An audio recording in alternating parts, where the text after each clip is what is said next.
Yo, welcome back to another episode of On the Spot Sports. I'm Jack, and today we are joined by DePaul Radio Sports member and DePaul University hockey member, and this will also be his second go around on this show, Rudy Hodgson. Buddy, how are you?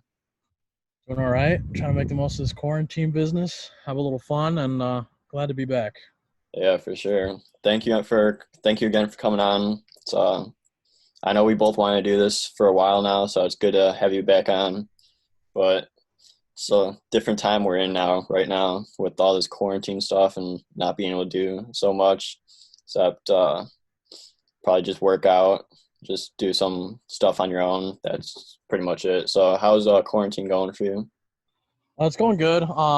Fortunately, haven't really stopped the whole workout thing. I've been able to still get my reps in and better myself. But it's kind of weird not being able to leave the house so much and not being able to see my buddies. But like you said, trying to make the most of it, have a little fun, and we're able to get this show in. So at least we'll have a little fun over the phone. So make the Yeah, most of it. Said. yeah, exactly. So hope you've been staying safe and healthy, bro.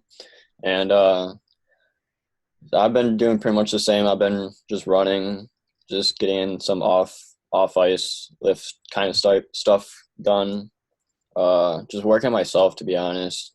Going back and watch some few highlight reels, and just catching up on some old games. But pretty much that's it after that. And so let's get right into this. If that's cool with you. Let's do it.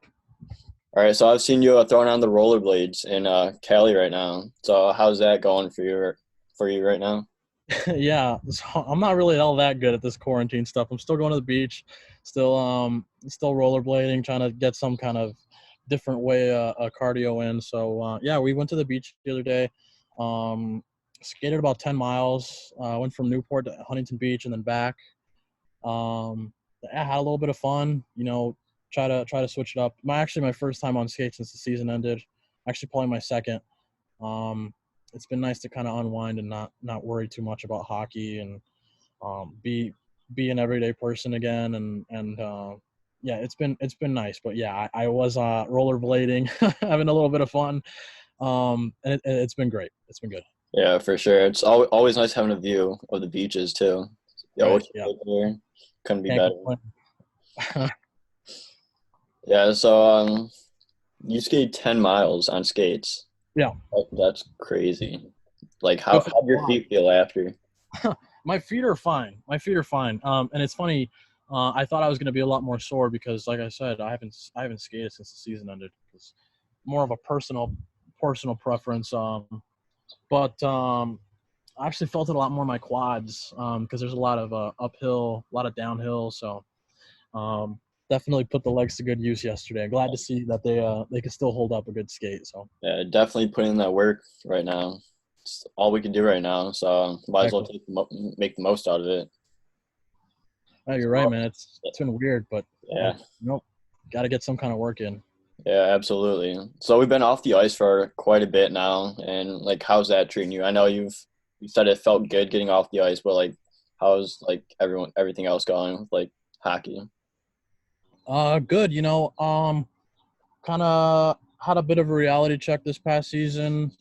Didn't exactly perform the way I wanted to, but decided to take a different approach this off season and not give myself a lengthy rest period like I did last year. So I just kind of got right back into the grind and switched up my routine a lot. And I decided that I wanted to take more of a body first, hockey second approach and try to lose a few pounds. And it's been going really good. I'm a lot happier now, and um, it's kind of nice to unwind and forget about hockey for a little bit and just take care of the body. Eating right, getting a few workouts in, and then this quarantine business hit, and I went probably about a week without working out, and I was miserable. So I reached out to all my buddies and was able to find a home gym and um, yeah, I've been staying on top of my health and fitness, and it's been good. Definitely been a good adjustment to make. Yeah, that's awesome. Just nothing better you could do there, especially during this quarantine. It's like the perfect opportunity to work on yourself and like get better at whatever you want to do like lifting, like losing weight, all that kind of stuff, getting better at hockey while doing all this. It's Right. all right there in the books. No, yeah, I mean it's been really gratifying to see the progress that I've been making, and I got a buddy of mine that we played in high school together, and he's my goalie partner, and we've been working out, and he gave me his routine, and um, I've been following it really strictly, his diet plan and everything, and uh, I'm really happy where I'm at, and the season's still probably about 5 or 6 months away, so I'm really confident that when the season rolls around, I'll be more than ready to go. Yeah, for sure. It's a lot longer of an off season for us for sure, especially with all this going down. I Yeah. don't think we'll ever be able to witness something like this again.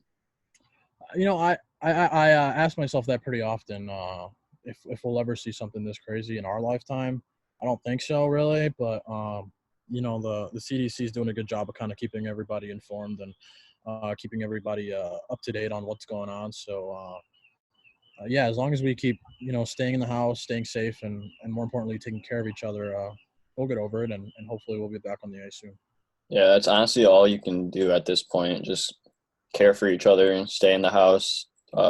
Don't hang out with friends as much as we all want to, because I'm sure everyone wants to hang out with each other. But like, I'd rather have this be done with than have this be another like 2, 3 months, maybe even 4 months before everything gets done. I agree. I'm with you on that one. Yeah, so it's been a while since you've come on here, so we got a couple more, a lot more viewers coming on. So tell the viewers about yourself. So like, where did you grow up? How did you get into playing hockey, and your path to playing hockey at DePaul? Yeah, sure. Well, growing up a Cali kid, didn't really have a whole lot of ice. Not really even sure how I got into hockey. I know how I got into goaltending, but I don't really remember how I got into hockey. I think I was just kind of born into it, really.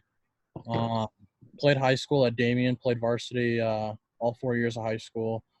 Um, on the way I got into DePaul, um, I was just kind of looking, trying to explore my options, and then our head coach at the time, Jerry Fronek, he reached out to me and he was like, "Hey, man, we're looking for a goalie next season." Made a couple promises that I was going to get a lot of playing time, and I did. And I like to think that I made the most of it, and I try to carry that momentum into this season. And under a new tenured coach, and didn't really necessarily go the way I hoped, like I said earlier. But that's kind of the game. You kind of got to adjust and make changes as you move on. And if you're not willing to make changes, then you're the problem. So. That's definitely kind of been my state of mind heading into this off season because playing with a chip on my shoulder next year and gotta prove to myself that I can still compete and play hockey at a high level. So that's kind of how I got into hockey, and that's kind of how I ended up at DePaul. And I'm heading into my third year now, and um, like I said, just trying to make the most of it, get a good education, and more importantly, play some good hockey. So. Yeah, for sure. So like you said, you don't really remember how you got into hockey, but how did you get into goaltending? Yeah, Because sure. it's a crazy position to be in. Well, it seems like everyone has their story, right? Everyone kind of has their tale as to how they became a goalie, and mine's really not so different. Like a lot of goalies, I start off as a player. Wasn't the fastest guy, still really not the fastest guy. Um, and one day, my coach at the time was an in-house coach. His name was Eric. Um, and he was like, "Hey man, our goalie's on here, and we think you should try it, see if you like it." I think that was kind of his little way of saying that I wasn't too good of a skater. Um, and I tried it on. Probably only saw like 2 shots, but we got a shutout, and I loved it. It just clicked ever since. And he tells me all the time that I might not have been the best skater, but I had Gretzky hands, and that I would set up players. And I'm like, yeah, man, but you got me hooked on this goalie stuff. So if it weren't for him, I would not be here. And I actually owe a lot of my success to him because he's the first coach I ever had that really you know explained the fundamentals and the principles of what it means to be a hockey player, and I'm very grateful for him for sure. And we keep in touch, so he's awesome. Yeah, that's awesome. So just like you, like there's some crazy stories that how you got into playing goaltending.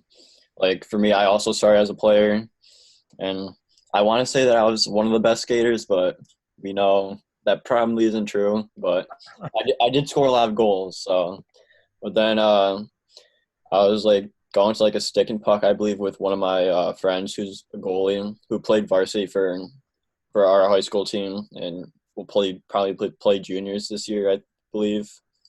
So like he was like, yeah, you should try on the gear. Just try on. I'll go easy on you.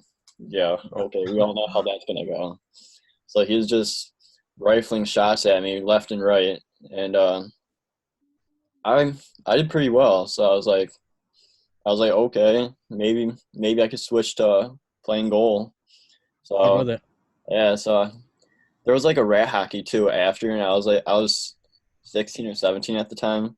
Like rat hockey is usually 18 plus in Illinois, and I'm sure in other areas too. But like I got like the guys at the front desk were like, "You should go on, you should go on." And then when they found out that I wasn't 18, they're like questioning it. But then I just signed a waiver, and they let me go on. And I'm pretty sure I only gave up like 5, 6 goals in like an hour and 30 skate for like my first time. So Hey, man, not honestly, it bad. wasn't that bad.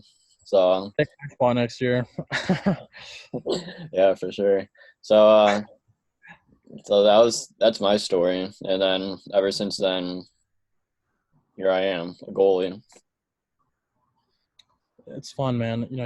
It's it's so much fun to play. But it's such a mental position, man. It's so easy to uh, not have the best game, and then it just kind of ruin your state of mind. But it's so much fun to be a goalie. You're so under the focal point, and you're the easiest person to blame, but the easiest person to get all the credit. So it's fun. Yeah. So going off like the how mental the game is, how's your mentality when you're playing goal? Like, what's what do you say like when shit goes down the fan and your team's losing, you're giving up goals you probably shouldn't be giving up and stuff like that. Well, from personal experience, this was definitely a year where I underwent a lot of mental stress because of the position and because of my play. To be honest, um, you know, me personally, I'm very self-critical of myself. Um, I have an expectation of how I expect to play, and when you don't play up to your expectations, you can definitely go under a little mental warfare, and I was no different. So, like I said, heading into this season, my mentality was, I was going to be the number one, and then I was going to roll with it and have a good sophomore season like I did my freshman year, and um, that certainly wasn't the case in my eyes. I struggled, and I had to overcome a lot of personal issues. Um, it even got to the point where I really didn't even want to play the rest of the season. I was not happy where I was. Um, but you take a good look in the mirror and you tell yourself, this isn't me. And when like you said, when shit hits the fan, um, it's all about making adjustments, and it's all about have bringing back that confidence that you can be the number one. And um, given the support of as you mentioned earlier, or the support of my good friends over at Radio DePaul, I've been able to kind of find a new identity and have an external uh, group of friends where I don't necessarily have to worry about hockey and can focus on being a student and someone that works in radio. So they definitely helped me get my confidence back, and that's why I'm headed into next season with probably the most confidence and happiness since I've came here. Yeah, for sure. So let's go back to your freshman year.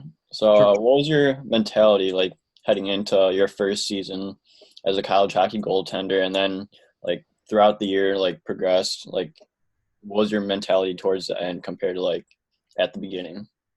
Yeah, so heading into my freshman year, there's a lot of questions because you're young and you're not really sure how different the league is, and I was coming off probably the best year I had ever played in high school, and probably the best year playing wise ever. So I was really confident that I could hold my own, and my first game, uh, we won 9-7. So it wasn't necessarily like the greatest win, but You got the I was win. just so happy to get it under my belt, and I got the puck, and took the picture with the puck and everything, and it was really sweet, and it was a cool experience. But you know, I remember my coach Jerry coming up to me and says, as far as first wins, um, that was quite the first win, just because I started off really poorly, and I said, well, you know what, coach, I promise it only gets better from here, and that was my mentality, that it only gets better from here. And as the season went off, uh, it only got better. I took over the starting job, and I was playing really well. Um, I felt really good about myself, and as a freshman to start in playoffs, that's kind of saying something. And our backup last year, a good buddy of mine, John Schuler, he was awesome, a good partner.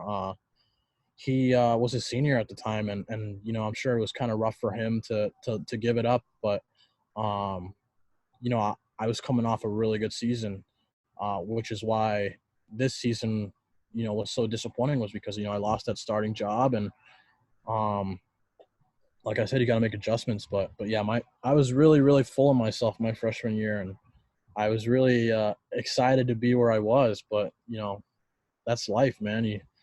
If you're confident and you believe that you can do it, you're gonna do it. Yeah. So yeah, that's kind of how I saw my freshman year.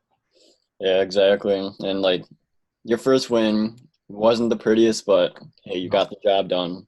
That's exactly, the job done. Get that win. Isn't that what matters the most? exactly. I remember we won that game. We went on a good stretch, and then I got hurt in the Marquette game. I hurt my groin pretty bad, and I was out for 2 weeks. And I was like, you know what, man? Like this, I've had issues with my groin before. I'm gonna come back. I'm gonna be better. First game back, I got my first shutout in college, and that just kind of fueled the fire. When you're on a roll, and you feel it. Um, and I was on a roll last year or 2 years ago now. Geez, Time flies. yeah, man, for sure. Yeah. So since you said you got that groin injury, like what was your like mentality like throughout like the process, like recovery wise, and then like finally getting back in the game and getting that first shutout? Like what was that feeling like after like everything you came through? Yeah. So uh, it was Parents' Weekend, and my family came from Los Angeles, and I get hurt in the first period. Uh, so it was obviously kind of upsetting to have my family fly out to Los Angeles just to see me get hurt and not finish the game that we ultimately lost to against Marquette. They left. I started seeing a physical therapist. She was helping me through everything, and DePaul does a really good job of kind of taking care of their players, even though we are club athletes. Um, they were awesome. They kind of helped me tweak everything back into place, and 2 weeks doesn't sound like a long time, but 2 weeks resting and not necessarily focusing on hockey is it's really good for the body to kind of recoup and get back into top performance. So I took those 2 weeks off, and you know saw the team struggle against Marion on the road, and that kind of was a kick in the ass to be like, you know what, man, like let's bounce back next week and let's go win some games. And we did just that. We swept the next weekend on the road, and like I said, picked up my first shutout, and it was a really fun experience. So that was definitely one of those things where you turn a negative into a positive and just kind of run with it, really. Yeah, for sure. So who is that first shutout against? Northern Michigan, NMU. So they How'd weren't that game necessarily the go? most skilled team, but Yeah. it was nice to kind of to get it out of the way. Yeah. So how'd that game go? Like, were you like thinking about a shutout? Like, I'm sure like third period comes and like some goalies like it's shutout time or sometimes stuff turns the other way and you give up one or two. How'd that go?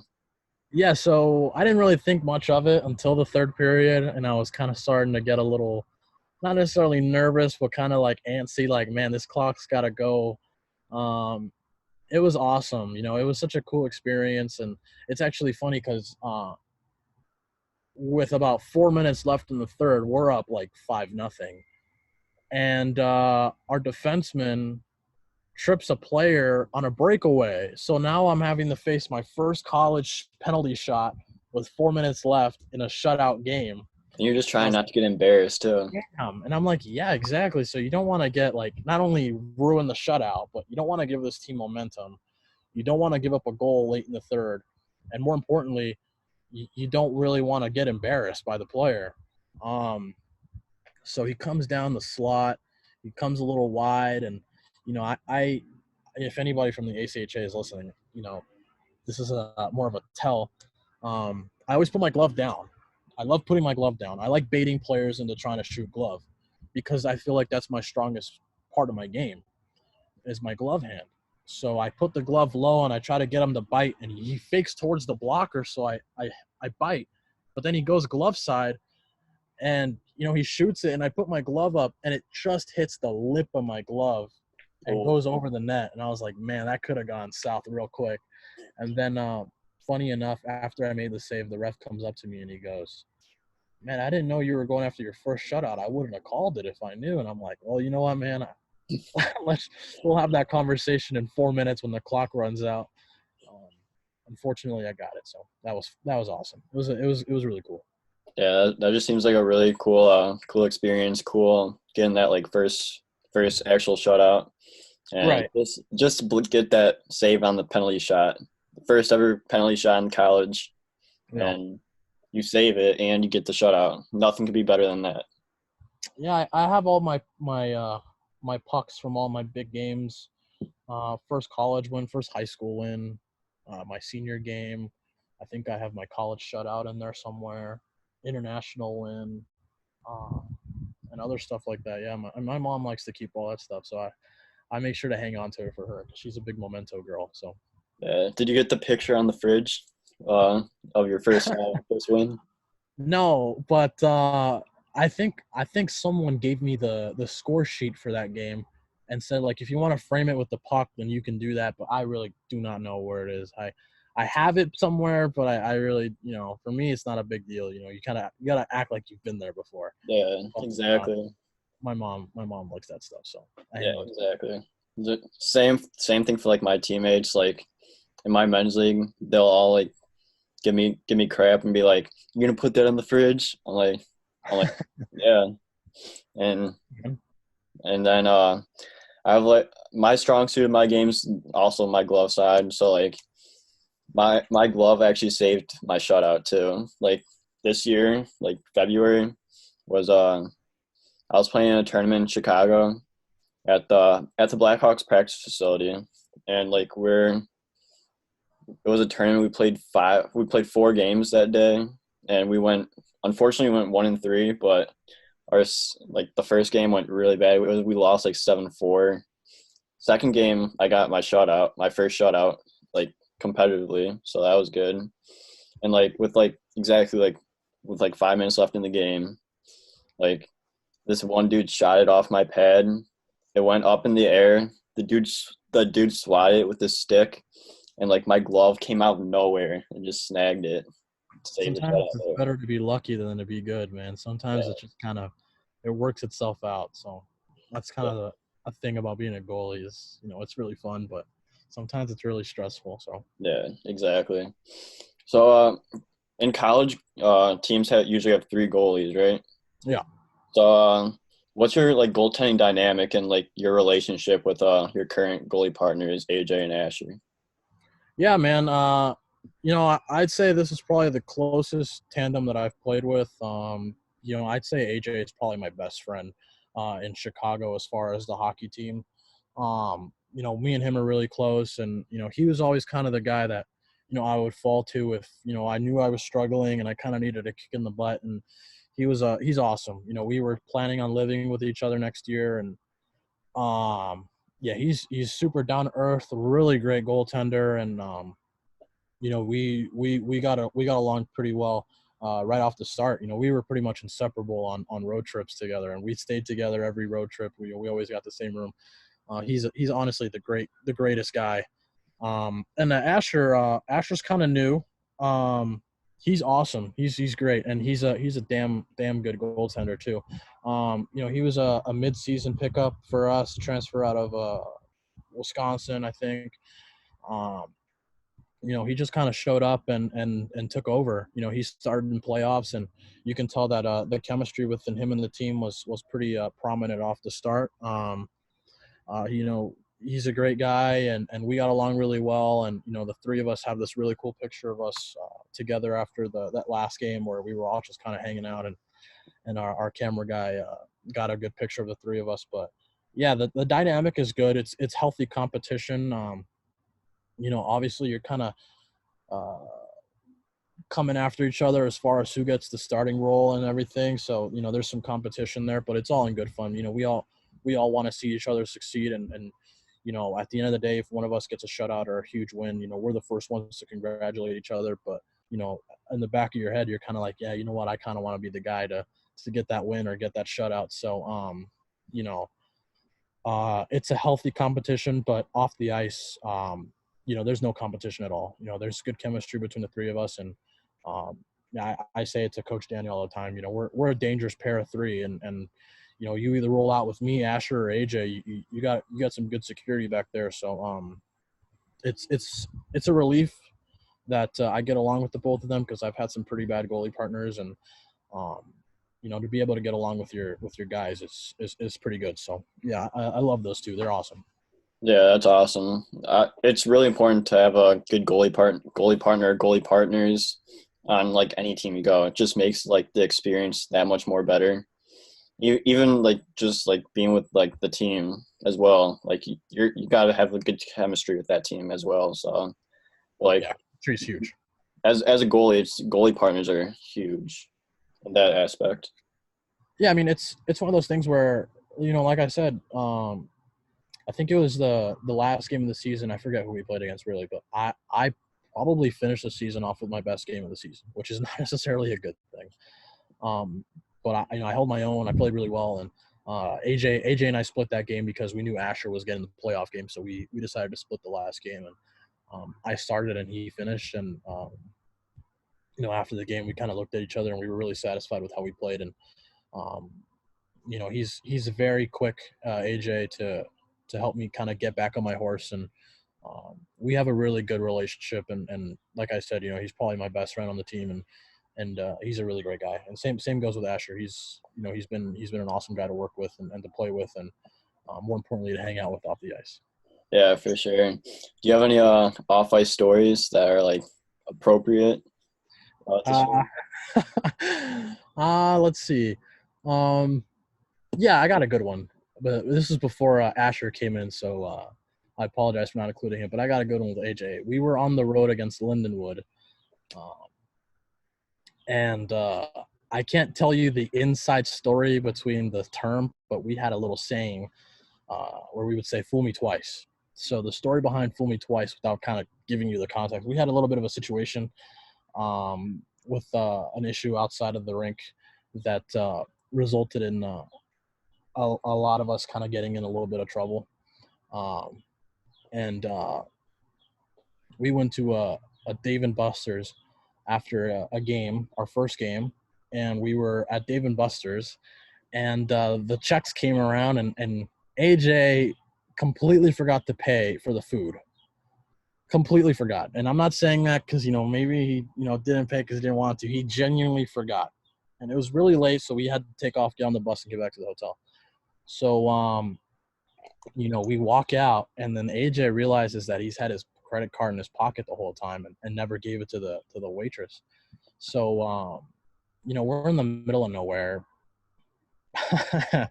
and we're heading on the bus, and you know we came up with this thing. It's like, fool me once, shame on you, or shame on me, whatever. And then we just said fool me twice, and it was just the most hilarious thing to us because of the situation that we had gone through earlier in the season. um, so it was this little saying that whenever we would see a specific person that me and him know, we would say, haha, fool me twice. And then we would just start laughing uncontrollably. And guys would probably look at us on the bus and like, man, these guys are insane. But yeah, if he listens to this, and I'm sure he will, he'll know the story behind fool me twice. And and he'll know how funny the story is. So I'm sure he'll get a good laugh out of that. Yeah, that's awesome. You sometimes need those moments. They especially bring you close Oh together. yeah, yeah, So it it's was always huge. good to have those moments. Like Yeah, trust me, I've had some of those moments, and it brings you closer with a lot of people. yeah, man. You know that kind of stuff builds chemistry, and chemistry is so important on a hockey team. So to be able to have that moment with AJ was really really fun, and you know I think about it pretty often. I wish I could tell you guys more, but it's not really all that appropriate for the show. So I'll keep it. Maybe after. I'll keep you guys kind of up in the air on what "fool me twice" really means. But that's kind of all I could tell you, keeping it PG. Yeah, so that's all we could ask for right now. So you went from playing some of your best hockey of your career to like dropping off tremendously. What how much did that affect you, and like what was like your mindset through all those times, and like how do you like deal with all those situations? I'm sure Yeah, the chemistry with your goaltenders helped too with that. yeah, and like I said, you know, when I was going through that rough period of games, AJ was kind of the glue. You know, he kind of kept me together. He's like, man, you know, you're putting a lot of pressure on yourself, but you know, you're not doing that bad. And you know, deep down, you know, maybe he was right, but I was very stubborn, and I told myself, nah, man, I know what I bring to the table, and I'm not bringing it right now. So yeah, I mean, I had a really great freshman year, like I said, and then you know, to kind of, you know, to be blunt, I lost that starting job, and down the stretch of the season, I became a third when Asher came along, and you know that it really messes with your head when you know go from being the guy to not being the guy, and um, you know you kind of have little moments throughout the season where you know you're kind of going through a lot of self doubt, and you know it's a tough position to be in, you know, and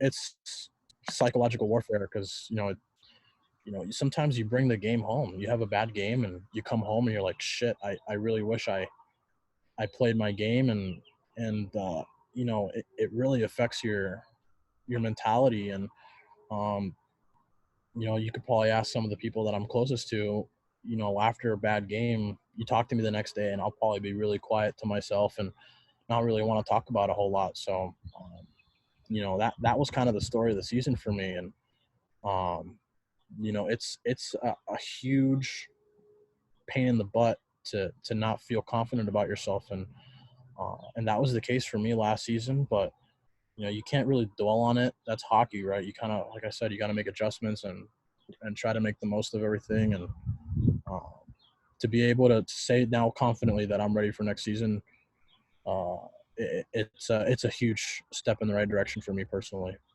Yeah, that's awesome that you're ready for next season already, and like you're very confident in what you're gonna bring to the table.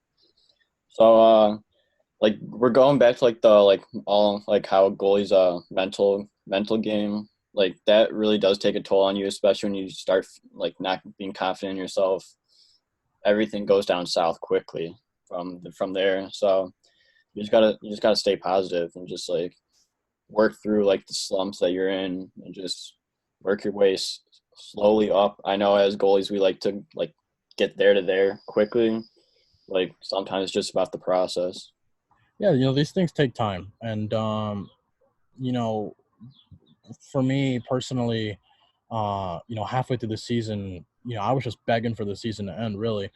Um, you know, when you don't have your stuff and when you're struggling internally and, you know, you know, everything's just kind of crumbling, you find yourself in a very vulnerable position. And that's kind of where I was. And, you know, you kind of feel really empty inside. And, you know, like I said earlier, I found a good support system in Radio DePaul and a lot of my friends over there. You know, they kind of they got to know me as Rudy the person, not Rudy the hockey player, and you know, it kind of you know let me enjoy the simpler things and kind of not really worry about hockey and you know because that's kind of all I've known throughout my life is hockey and you know I got to get to practice. You know, I have a game, I have this, I have that, and when I was with them, I completely shut hockey off and completely just got to worry about being a person again. And that's why when the season ended, I chose to not put on skates and to not worry. Sorry, Mike, got a work email. Now you're good. I chose not to put on skates. I was very unhappy with how my season went, and I was very against playing hockey that I completely turned off the game. And when you not necessarily a great thing, I wouldn't necessarily recommend this to people, but if you deprive yourself from that, it kind of gives you that hunger to come back and play. And that's kind of what happened to me is, I didn't play for such a long time. And now that I can't play, it makes me want to play again. And it goes back to what I said earlier. When you have the motivation and the confidence in yourself to go out and perform, it's a really dangerous thing for the players you're playing against because, you know, confidence is everything. And so is momentum. So, I'm trying to carry a little bit into that next season and like I said, get that chip off my shoulder. Yeah, so you said that you lost your love for hockey at one point during your time, and Yeah. so like what was that like experience like not like wanting to play or like anything like that?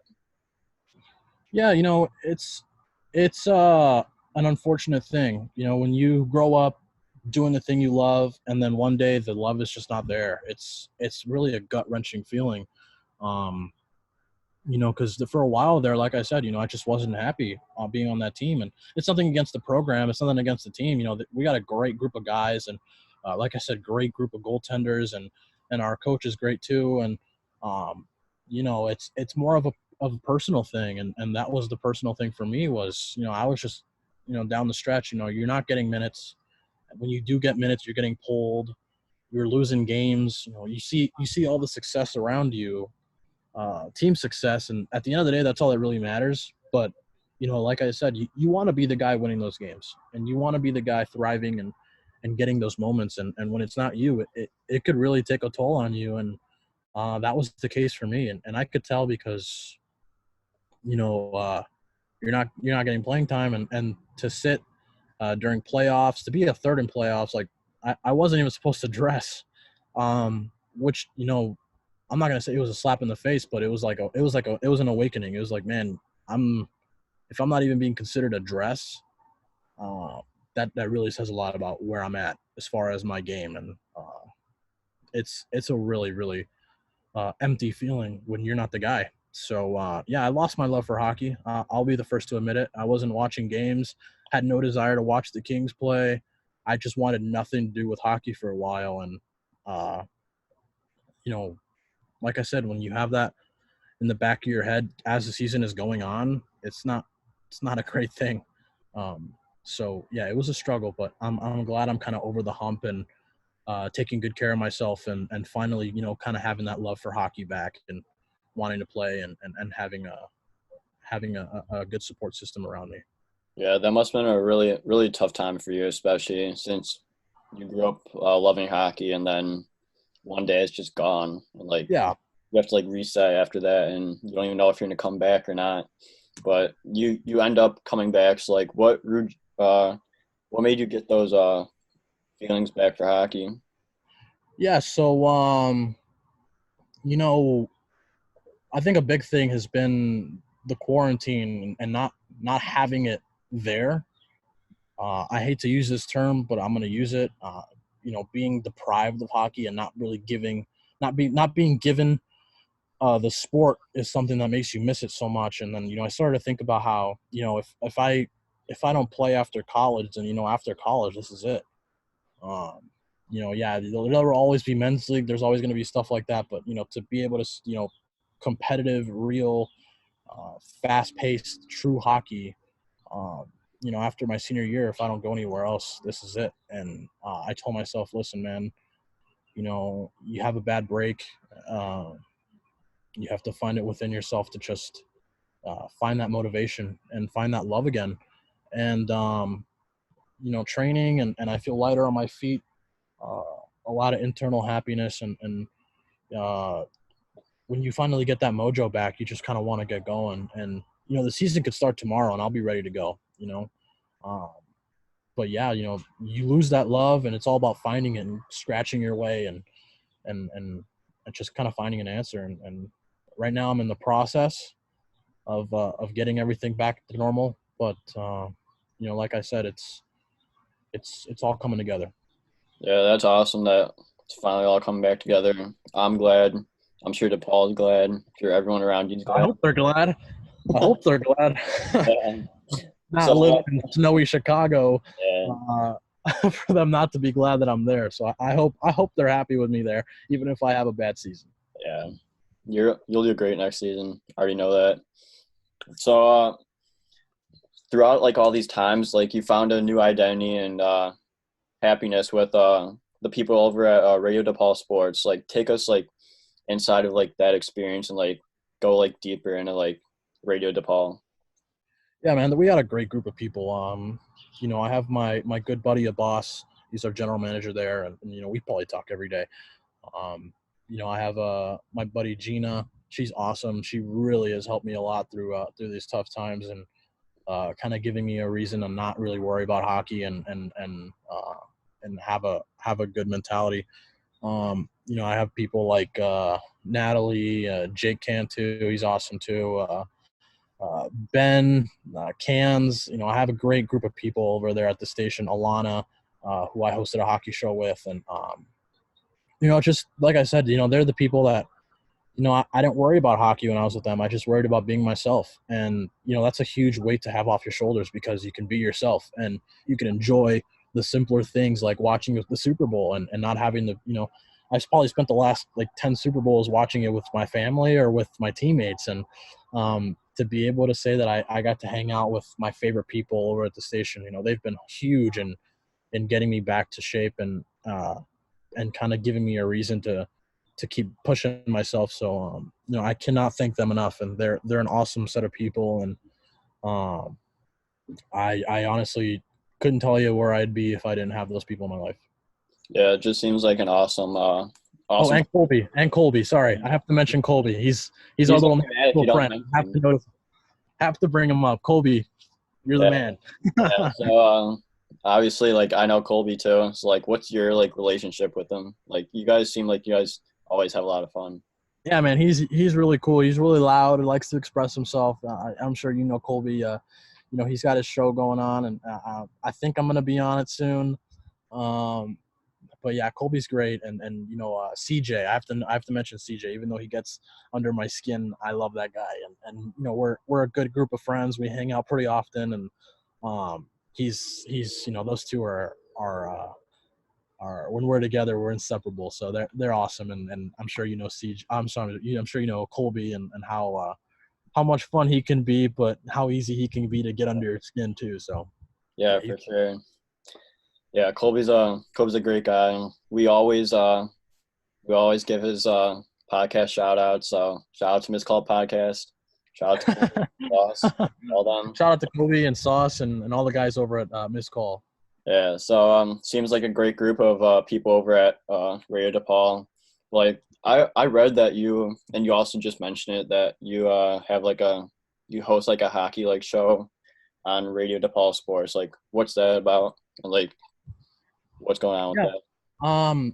So I didn't do it last quarter. I did it the quarter before when we were still kind of in season. Um, yeah, we kind of just talked hockey for 30 minutes, and it was kind of a little bit of an escape from the hockey I play, and just kind of talk about the NHL. But winter quarter, because of where I was and because of external factors, I wasn't on a hockey show. I didn't really had any desire to be on a hockey show. Decided to do an LA show instead. Talked about LA sports, but if you go back to the tape, I probably talked about the Kings once because I wasn't watching the games. I really didn't want to. It was all Laker talk and Dodgers talk, and um, occasionally I'll talk about the Rams. So yeah, I mean that was kind of what I did, and it's fun. But I had a show with Alana and Jake, who I mentioned earlier, and it was the Mighty Pucks, and it was a lot of fun. Hopefully next year we can bring the band back together and make a little magic. Yeah, that'll definitely be fun. I'll have to take a listen maybe. Yeah, for sure. Yeah, so what do you guys talk about Radio DePaul Sports? Like I know I've seen Colby's like live streams that he does in like in the studio. So like what else goes on in there? The people that I hang out with and talk to on a consistent basis, I think the big thing that we talk about is basketball. And if we do talk about things that are not basketball, then we're not talking about sports at all. And I think that's another testament to how great and how appreciative I am of these people. Is uh, yeah, even though our big thing is sports, at the end of the day, we're a great group of friends. We can go out, have fun, and go check out these really cool places and just have a good time. And we had a friend of ours, Jake. He had a show at Second City, and pretty much all of us showed up and supported him because that's kind of his thing. And um, that's just how close we are. When we have something going on, we'll come out and show a little bit of support. And when we're down in the dumps, I know I saw it because I had a couple situations there myself. They're very quick to help you get back on track. And yeah, they're a great bunch. And like I said, very grateful for what they've taught me and what they've done for me outside of hockey.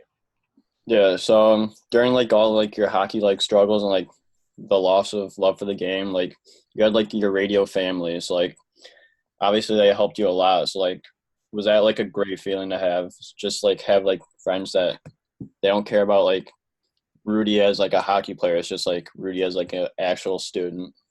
Yeah, so it's funny you say that. You can probably ask any of them. I They didn't know anything about my background besides the fact that I lived in Los Angeles and that I played hockey for the school. I never, boasted about things I did in high school or things that I've done in college. And when I'm with them, I'm not a hockey player. I'm just a regular guy. And you have a bad game, you go hang out with your radio friends, or in this case, my radio friends, and you forget about the game, and that's kind of what I needed. And it's a real shame that I'm not back in Chicago right now and able to hang out with them because I'm sure with this off season and with where I'm at mentally, we probably have a lot more fun. But they helped me out a lot, and they knew some of them knew that I was kind of going through a little bit of a struggle with my performances, and they kind of reminded me who I was, and they told me like, hey man, listen, we don't know much about your hockey career, but we know that you're a badass, so go out there and prove to them that you still got it. And uh, I'm very grateful for them, and in particular, my group of future co-hosts on my podcast, Shoot or Shoot, Matt and Gina. I talked a little bit about Gina and what she means to me, but didn't really get to talk about Matt, who's another LA guy who's awesome, and he helps me out a lot too. And he's got a documentary of his own coming out, and I'm very fortunate to know a guy that's very passionate about what he talks about, and he's awesome. I also got to give a little bit of a shout out to him and what that group of people what they mean to me. Yeah, so what's this podcast gonna be about? Like the background that goes into it. Yeah, sports, social media, just kind of every kind of bit of pop culture stuff. I mean, just a variety of stuff. I'm not necessarily sure, um, but all I know is that it's coming and it's going to be great stuff. So stay tuned for that. Hey, that'll be sick. Maybe get me on one time. There we go. Yeah, it's a Yeah. lock. Oh, already a guest. So let's go. We got one lined up. Yeah. So take us through like a day in the life. Like obviously you can't take like a video day in the life, but like a day in the life as like a DePaul University student. Uh, I'll give you what my day in the life was later in the season when I started to kind of get on my grind again, because I think that's the only day in the life that really matters right now. Yeah, I wake up, say on a Monday. Say I have school because I have school on Mondays. Probably woke up around 7:30. Had class at 8:40. So I give myself a little bit of time to get ready and go to class, have class. At that time, I only had a 50-minute gap to get from Lincoln Park to the city, so I'll take the train. Probably hang out at the radio station for a good 20, 30 minutes, um, and then go to my next class. And then if the season was going on a Tuesday, then I'd have practice on Tuesdays and Thursdays and Fridays. So on those days, I'd be, I practice pretty much till noon, 12:30, and then after that, I go to work.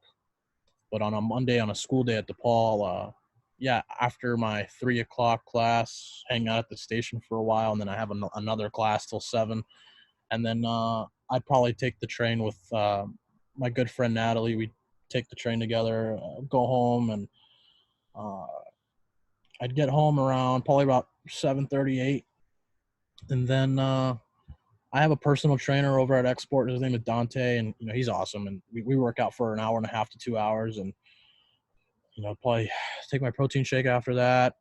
Go home around 10. It's a long day. I have a horribly long day.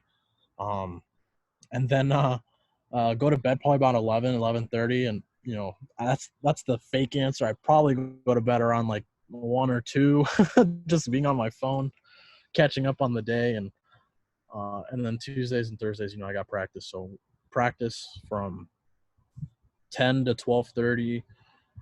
Go to work from 1:30 to about 5. Go back home, get some food in between there, and then go work out again. I probably work out like 5 days a week now, which is more than I could say I did in the past. But that's pretty much my day in the life. And the weekends, obviously, we got game days. So on Hey, the you're on road, the grind, so just getting better, better and better every day.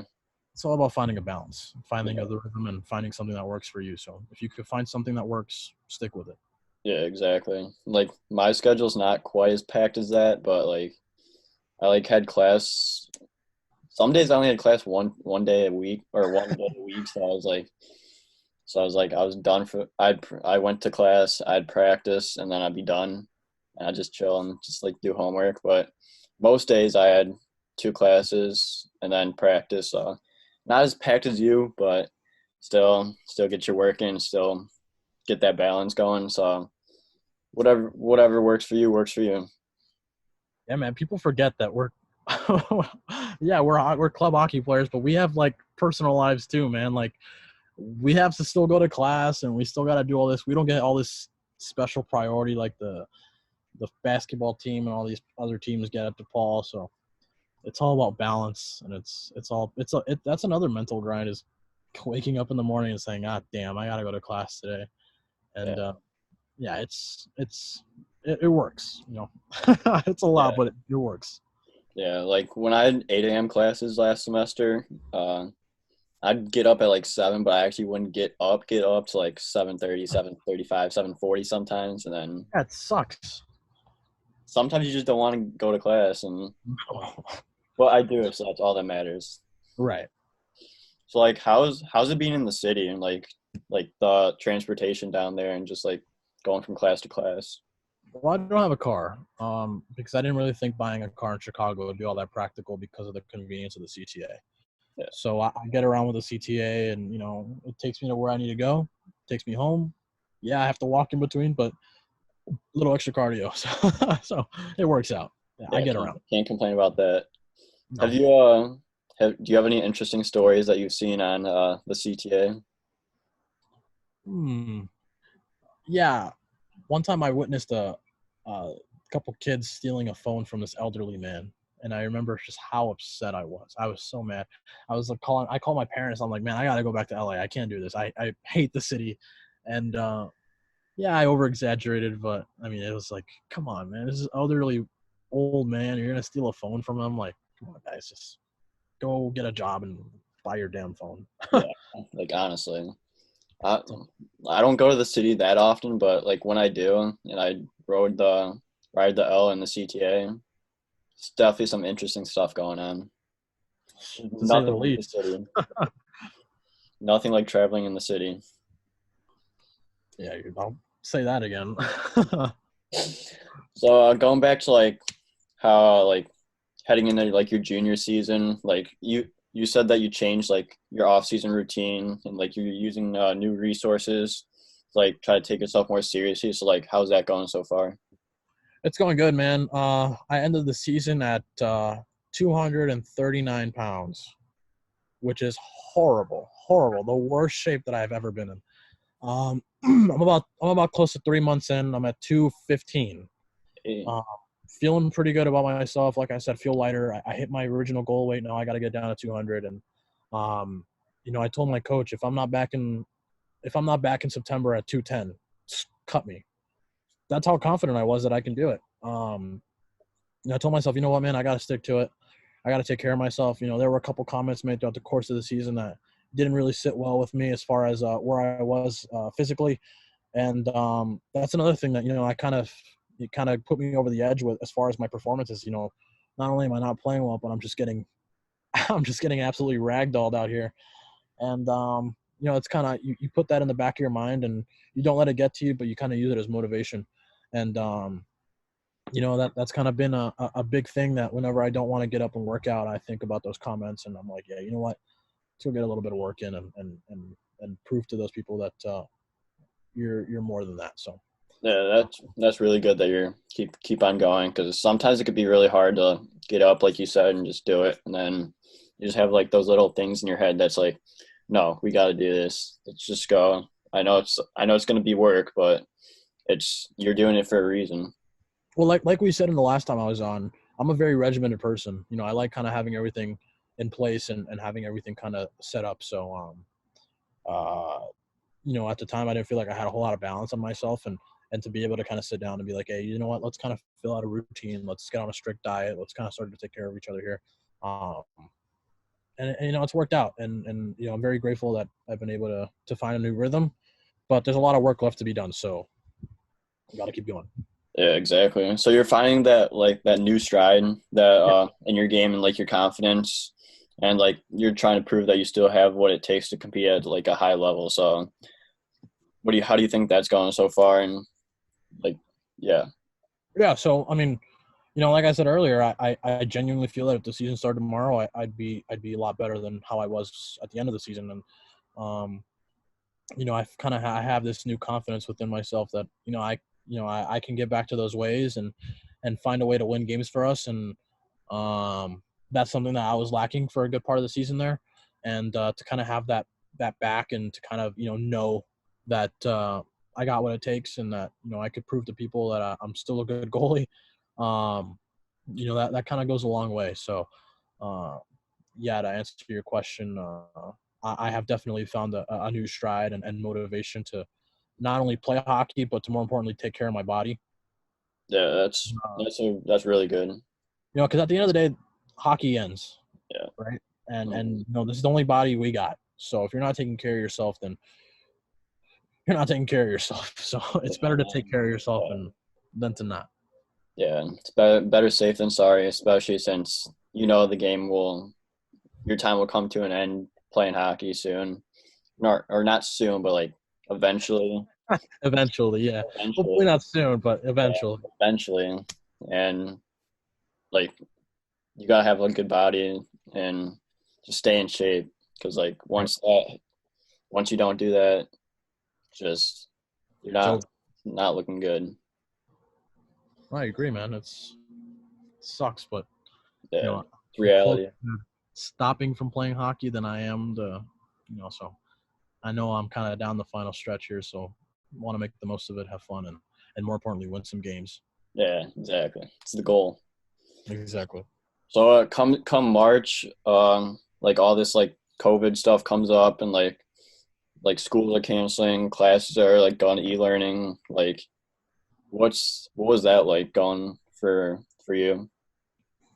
It was weird. I say it. The virus was kind of a blessing in disguise, because I kind of got to come back home, hang out with family, kind of recharge the batteries, and not worry about hockey, and other external factors over in Chicago. And like I said, I still have my full workout plan. It's not affected at all. I'm still being able to get my work in. Still can work from home with the fire. And my life, my day-to-day life has not really changed all that much, with the exception of not being able to see my radio friends. So it's really nice to be out here in the sun, and not really have to deal with the whole Chicago thing right now. And um, I know that down the road, down the stretch, when the time comes that I have to go back to Chicago, I'll be more than ready to go, and happy to be there. So yeah, just enjoying some time with my family, enjoying some time with my dog, and more importantly, uh, getting back in shape, and taking care of some stuff that I should be taking care of. Yeah, exactly. And can't complain about the California weather there. No, you cannot. Yeah. How is the weather right now? I see it. I uh, think it's pretty nice out right now. Looks it's like it. beautiful. It was really hot earlier, but it's nice and breezy. Sun's still out for a couple more, probably about another hour. So Yeah, can't complain. I'm even like I haven't gotten a haircut or anything. I haven't shaved in like a week, and I just have no one to see. So I probably could have shaved for the interview, but I just didn't. Yeah. I mean, I didn't either, so it's all good. So you said you're doing a lot of hanging out with like your family, so I'm sure they had a big impact on like your hockey career so far and like your academic side of stuff. So Yeah. like how's that like relationship with like your parents and your brother? I know you have a brother, like your family and all that. Yeah. Uh, well, I say it all the time. Everything I do is for my family. I have uh, I have their initials on the back of my helmet, and I give it a kiss before every game. You know, at the end of the day, every win, every grade, everything I achieve in my life, it's all for them. I'm not really a big accomplishment guy, honestly, but I know it means the world to them. Um, so yeah, I mean, I'm not where I am without my mom. My mom is definitely the biggest influence on my career and on my life. She's fought since day one, coming from Colombia here to give us a better life, and the least I can do is get a diploma for her and get educated and take care of a couple games here. She misses watching me play, and I wish there was a way for her to watch games more often. But yeah, I've said it before. To be able to represent her home country, Colombia, and uh, after my first win with them, they played the national anthem, and I looked up to the crowd and I saw my mom uh, just singing the anthem and just so excited. And I broke down, started crying on the ice because I know how much that means to them, um, and how much it meant to me to see them like that. So it's little moments like that money can't buy, and I'm very grateful to have such a good support system in my life. Yeah, that support system is really important, especially both like athletically and academically. It's just a blessing to have that, and especially like you said, you're playing for Colombia, and like you see your mom's like singing, like she's happy, you're happy, and it's just like it's those little moments that matter in life. Like I'm not a oh, that's a lie. I'm a pretty emotional big guy. I'm a pretty emotional guy, but when I play hockey, I'm not super super emotional. I'm not really the loudest guy. I won't scream at you if you're screening me or anything. I'm very to myself. But um, as far as I could recall, I didn't even cry when my senior game in high school, or my last game in high school. And high school is probably the best 4 years of my life, and I didn't cry. But that was the first time that I've ever broke down and like just let it all flow out. Just like an unreal amount of emotion that, like I said, you can't buy those moments. You can't buy seeing your parents genuinely happy. Um, so for them to see me on a national stage and represent their home country is uh, you know just probably one of, if not the greatest moments in my hockey career. Yeah, that's you can't buy that. It's just one of those moments where you can't take that away at all. Yeah, absolutely not. Yeah, so like you said, you have like your parents' initials on the back of your mask. So take us through like your design of your mask because it looks sweet. I have something very special planned for next season.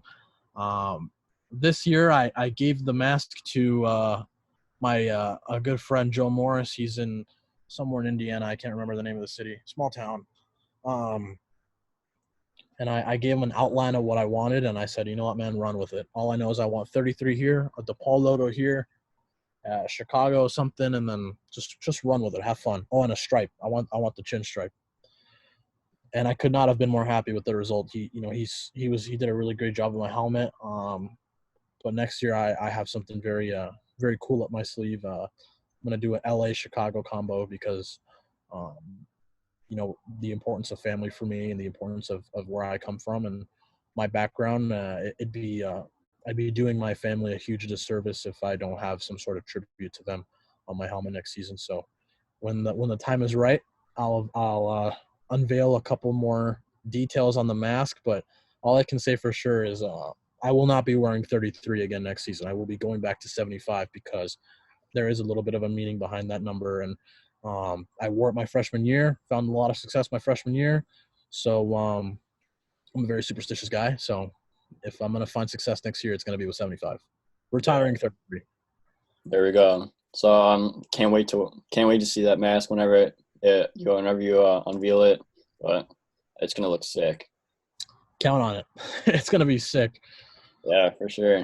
So what are your expectations going in next season?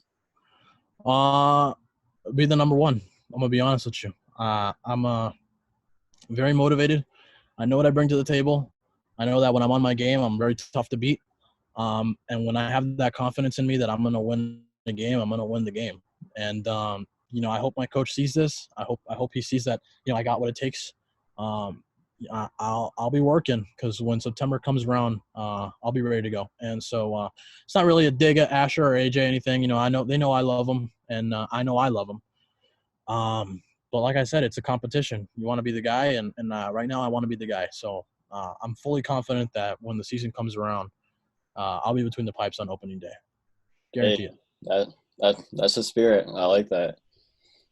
It's a very competitive sport. So I if mean, you, if you're if not you if want you're it, not fun, if you're not being competitive, then why are you playing? You're in the wrong yeah. sport. If So you want yeah, it, go get it. It's all in your control. that's all I'm gonna say, man. I mean, I love the guys, but I want to be the guy. That's why I came here. I was promised ice time my freshman year, and I more than got it, ran with it, lost it a little bit, lost myself a little bit, but it's all about the return. It's all about the rebound. So um, I'm confident that I'm going to rebound, and I'm confident that I'm going to have a good bounce back year. Yeah, Confident. exactly. I like that. Just just roll with it, and hopefully we see you guys do big things next year. We're going to nationals. Hey, I like that. We'll be So there. We're a good group. yeah, so you have a couple stories that you told me you wanted to share. So Yeah. do you want to explain those stories? Yeah. Sure. I'll tell you the story about how I met Patrick Waugh. He's the reason why I wear 33.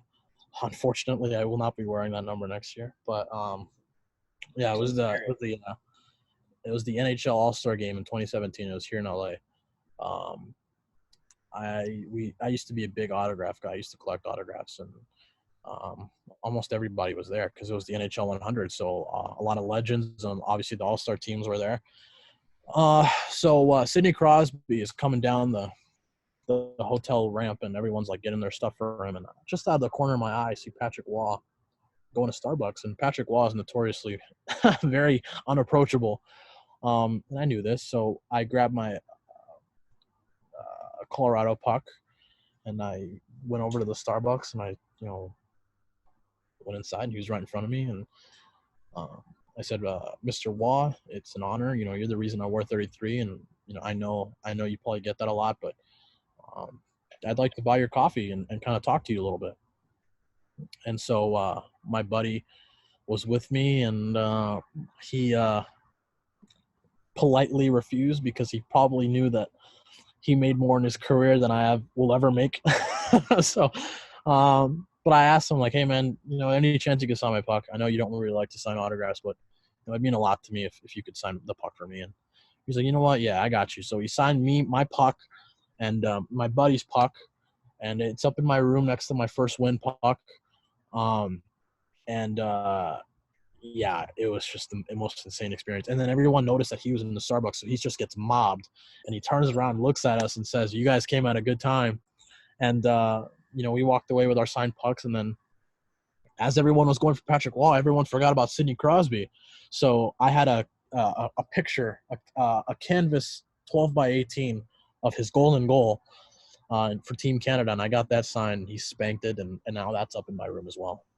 That that's awesome. I don't. There's not that many times where you could just say like they're like that nice to you, especially since like Waz not really approachable and you're able to get his autograph and like some personal time with him. It's unreal. Yeah, man.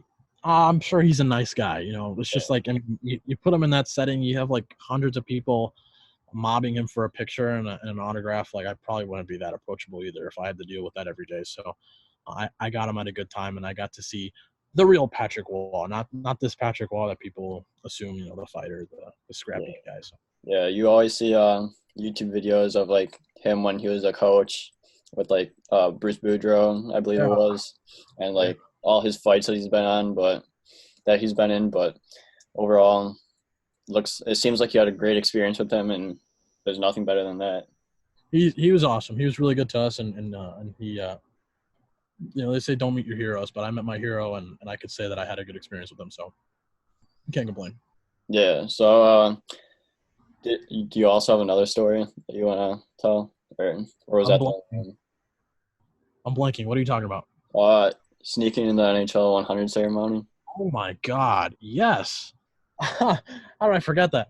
Um, yeah. So at the time, the Kings were having an NHL 100. It was broadcasted on NBC, and we were in the back of the building of the. It's now it was the Nokia Theater, but now it's like the Microsoft Theater. It's right next to the Staples Center. We were in the back, and we were getting autographs, and I was there with Marcel Dion. Not sure if you know who Marcel Dion is. He's a Kings great. He's probably, Yeah, in my opinion, top 10 best player of all time. no doubt. He comes in and he's like, walk with me, walk with me. So like the security guard saw that I was walking with him because he told me to.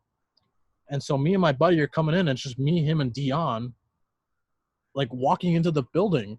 We're like, dude, like we just passed all this security. Um, we're inside the ceremony.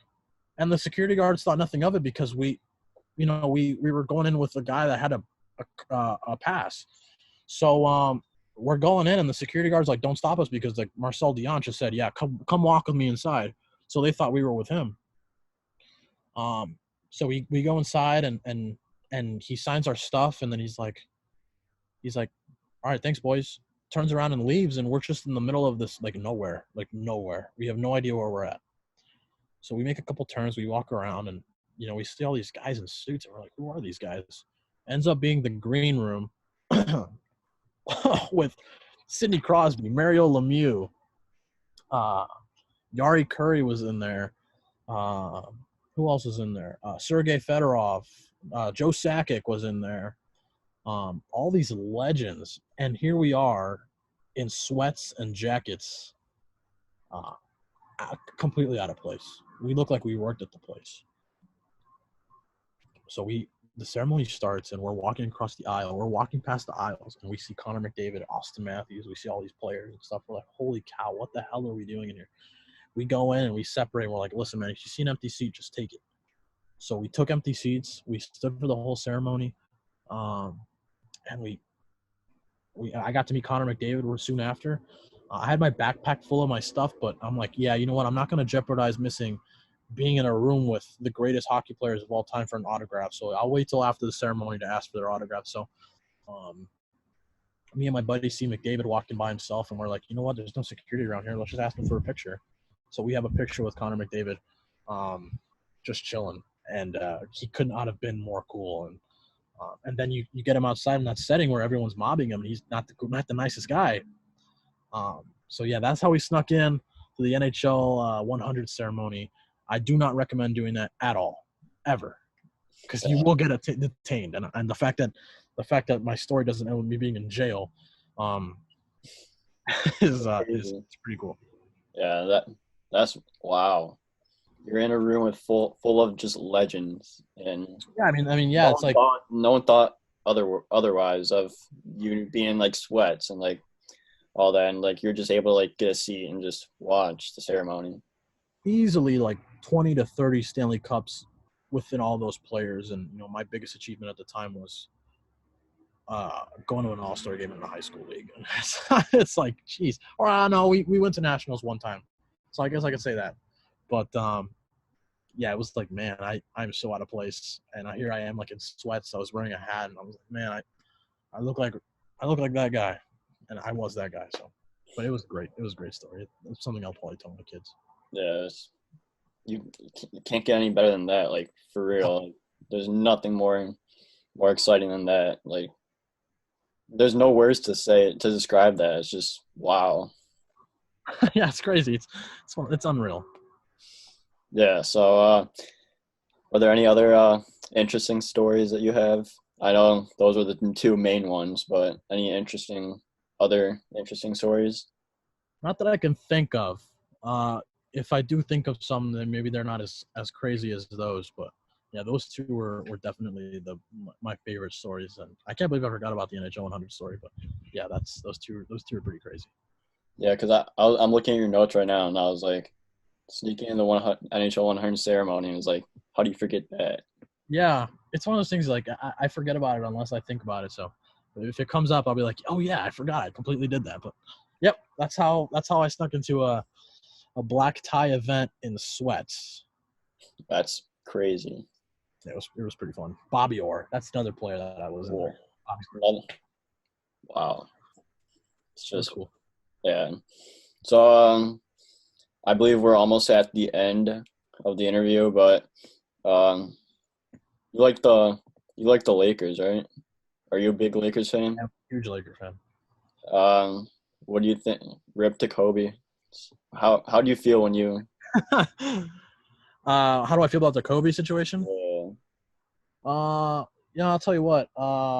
It was hard. It was hard on me. Kobe was a big influence, uh, not just to me individually, but to the entire city. He's one of those players that are people that you can say without a shadow of a doubt that he was an icon, and what he's meant to the game is unparalleled, especially here in Los Angeles. And to see how the city came out and memorialized him and mourned for him, it says a lot about the people of Los Angeles um, and what he meant to us. So, unfortunately, I was in Chicago when everything happened. My brother was at the game when the Lakers came back, and a huge tearjerker. I'm not gonna lie, I probably shed a few tears throughout the course of the day. It's so weird because he was such an icon, and you think people like that they're just gonna live forever. yeah, And it was really a tough couple of days here in Los Angeles, but you know part of the journey is the end, and you can't really think of a ending as fitting as the one with his final game. Throwing down 60 and just kind of capping off an illustrious career that way. And um, yeah, Kobe Bryant is definitely the greatest Laker of all time. Probably, arguably, one of the best players of all time, if not the best. And what he's done for the city is unlike anyone else.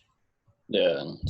That was a devastating day. Like I probably shed a few tears that day too, because I've looked up to him ever since I was younger, and just like that stuff happens, and just How sudden it was, just out of left field. It was just a regular Sunday. I remember it was a Sunday.